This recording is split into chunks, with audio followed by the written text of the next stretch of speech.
great pleasure to welcome you to this event, this year's Zuns Lecture.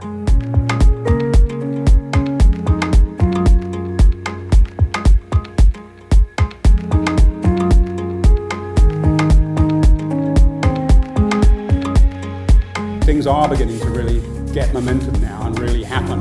Over my 20 years plus working in the field of low carbon energy, it feels like now is the time with the greatest level of opportunity. From a First Nations perspective, fundamental to First Nations people's way of being is thinking at least 7 generations ahead.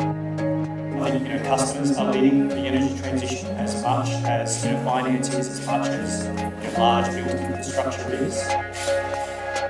If you look at the Australian landscape, we have renewable resources that will be the envy of many countries worldwide. We might actually find that we're leaning on customers much more than we thought to be able to get a job done, and I think we need to be thinking about that. So there's a lot of positive contribution by a lot of people already, but so much more is required. It just allows us to, I guess, get a sense of what other people are thinking and the position we are to achieve the objectives that we know we need to achieve together. Big topic, right? All the best and brightest minds here talking about it. It feels like we're going to get somewhere. I really hope you've enjoyed the Zuns lecture for today. Thank you very much for joining us.